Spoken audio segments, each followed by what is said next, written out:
Hey, what can I get started for you? That's the same gun that John Wick uses. Heckler & Koch P30L. Sweet. We got a special on this pink AR for the ladies. What I really like about the AR is the stopping power. It's accurate, light, easy to shoot, very customizable. There's barely any recoil. I kind of just want whatever the cops use. It seems to work for them. All right, you're talking about the Glock 19 or the Beretta M9. Versatile, durable, accurate. More stopping power than its weight would lead you to believe. Smith & Wesson M&P9. I'd really only recommend that though if you're a lefty. If you're interested in a shotgun, I recommend the Benelli M4. It's pricey, Yes, but the recoil's not that bad. I really love it. That big guy over there, he could handle it.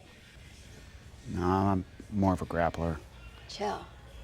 These are way more expensive than I realized. Oh shit. The AR-15 is way out of my price range. This Beretta's on sale if you sign up for a rewards program. That works.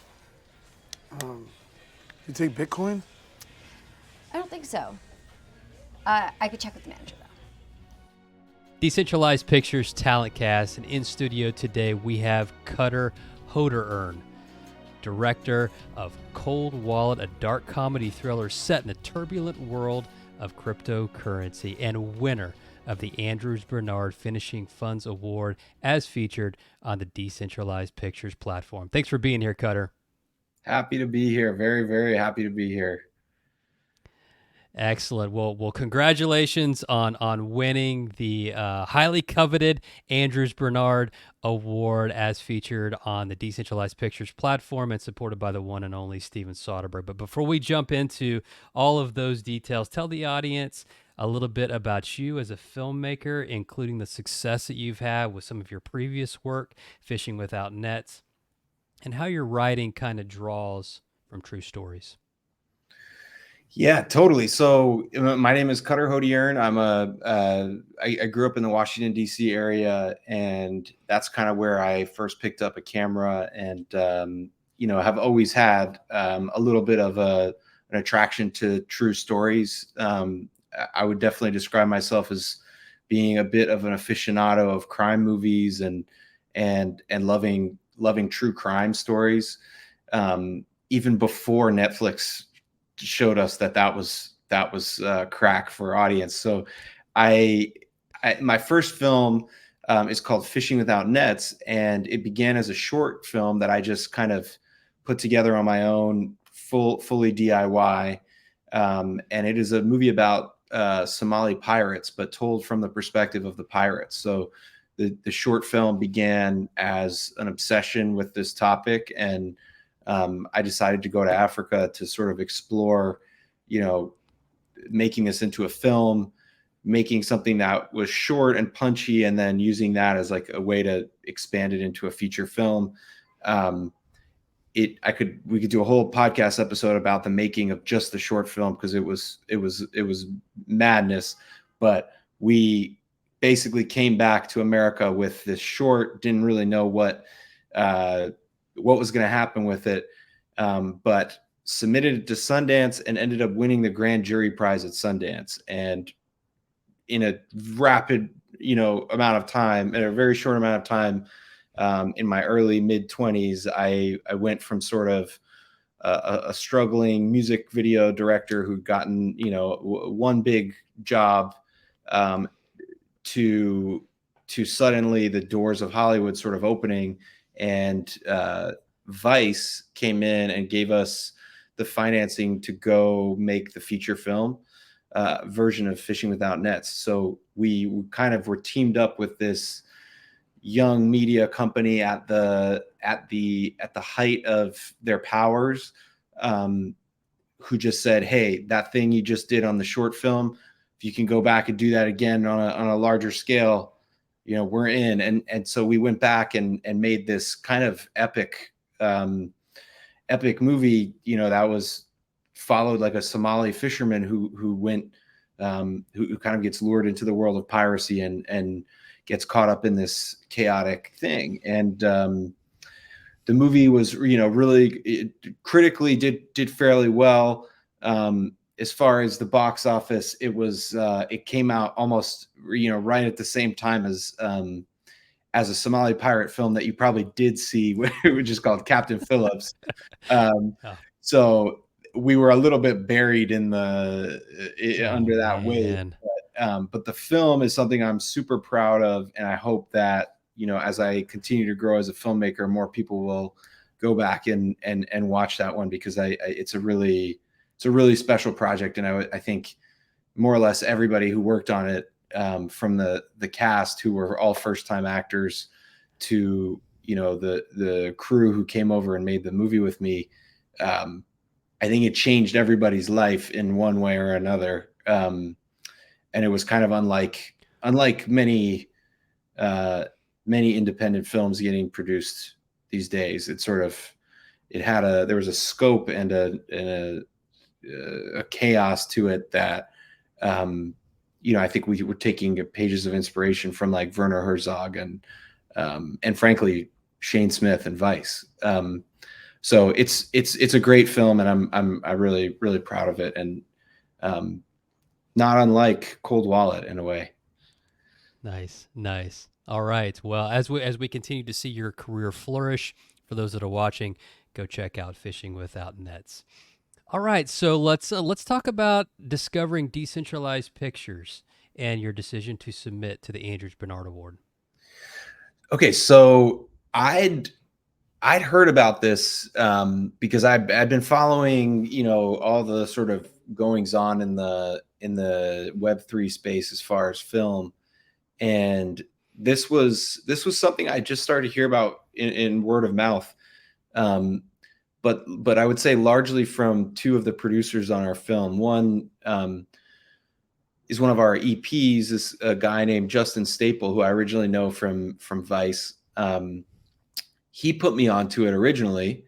And then as we were getting further along in our post on Cold Wallet, Ben Wiesner, who's one of our main producers on the film, he said, "Hey, why don't we submit to this thing?" And I said, "Well, that's funny, because I have this project in development that I already submitted to that a few months ago." And he goes, what do you can't submit development projects to that. And I was like, oh boy. And I look closer and I think, oh my God, this is super embarrassing. The only comments on my other project were, this doesn't look like it's gotten very far,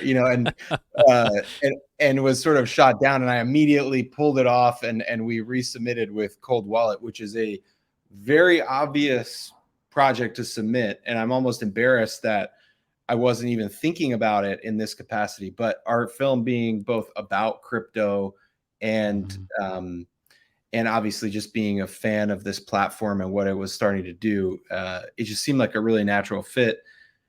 Incidentally, Ben Wiesner, and I don't mean to put him on the spot or blow up his spot here, but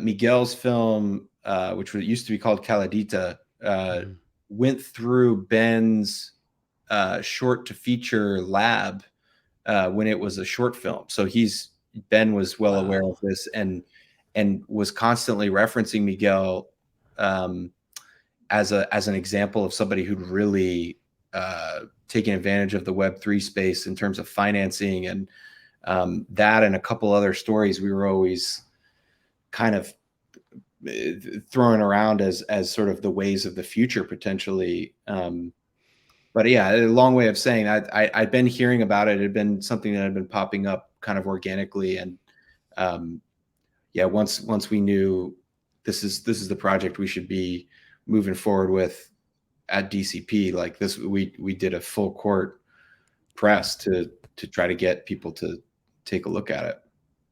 Nice. Appreciate that background. Okay, so what is winning this award, the Andrews Bernard Award for Finishing Funds, and the opportunity to work with Steven Soderbergh mean to you and your team? I mean, it's huge. It's really an honor. I've been Soderbergh has been an idol of mine, my whole career. I mean, I have a funny story that I actually, in our sort of final submission, I pitched this. I told him this story, which was that in DC, you know, 15, 16 years ago, I met a really close friend of mine while waiting in line to meet Soderbergh, who had just been on a panel at an MPAA event.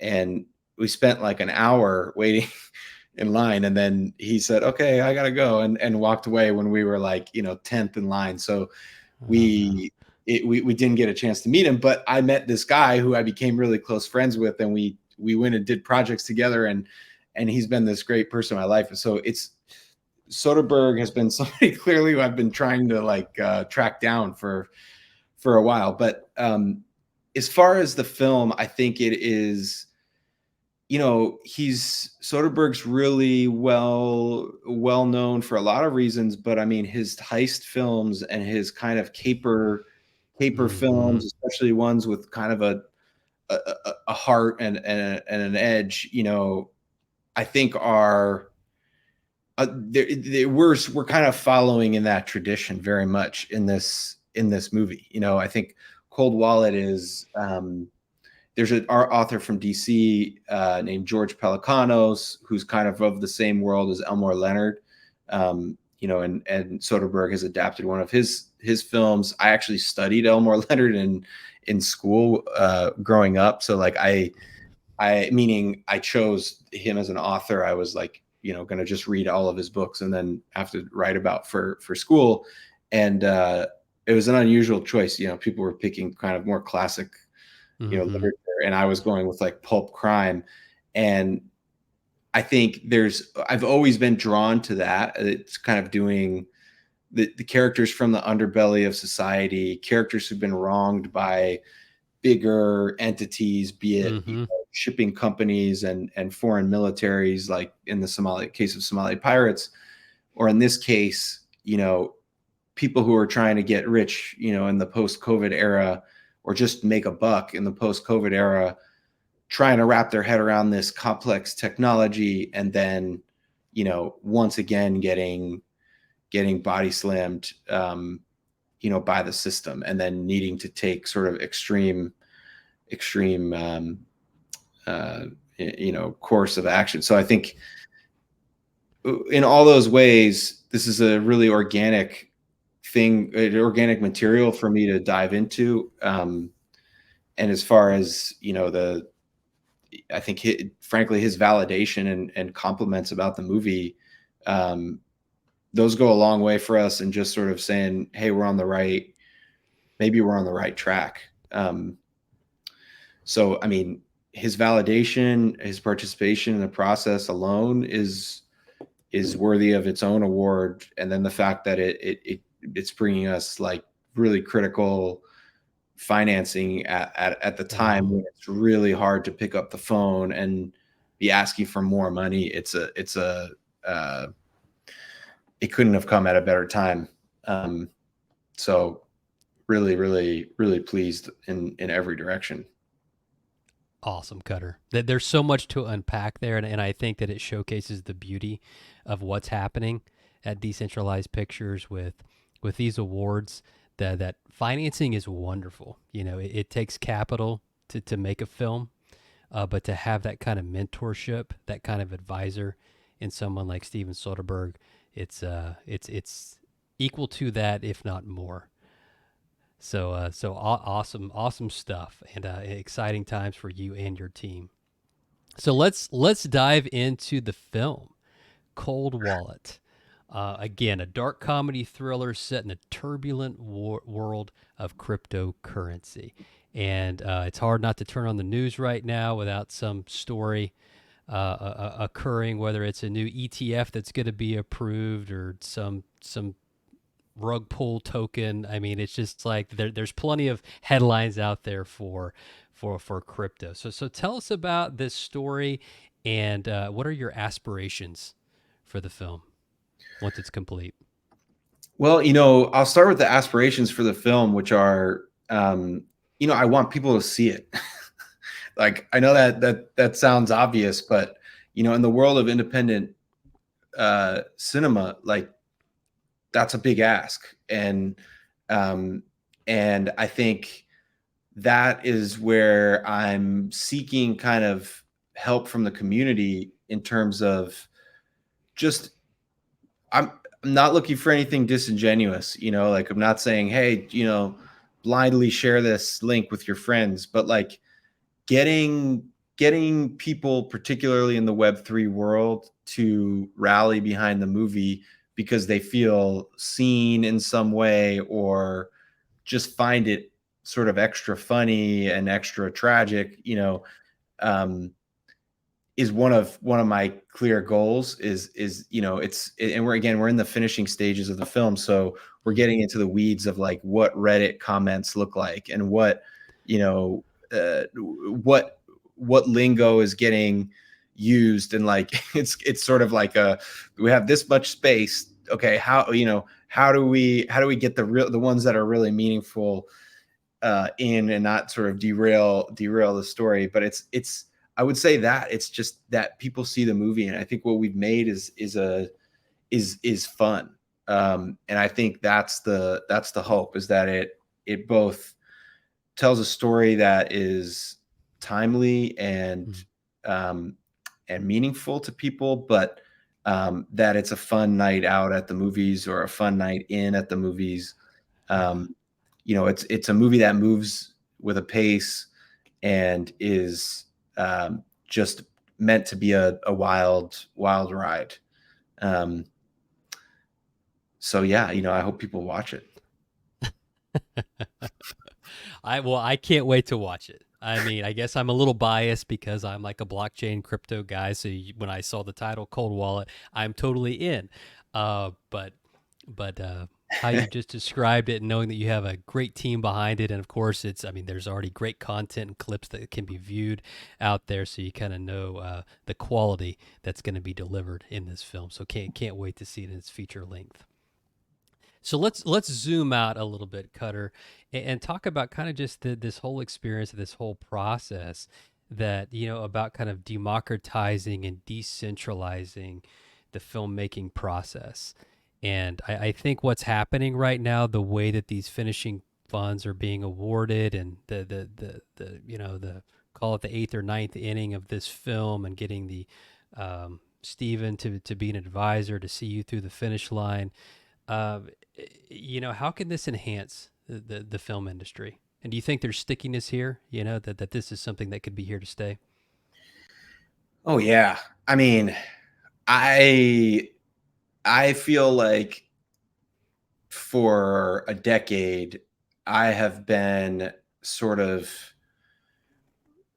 having conversations with people about how could we do things differently, that allowed there to be, I guess, less of an obstacle in terms of going from great idea, great team to being in motion. And I think the tricky thing as you grow is that, we, at least my generation of filmmakers, we came up being able to pick up a camera and go and make something. And as you get a little bit more experience with working with crews, you say, hey, it's nice to have help. And this help costs money.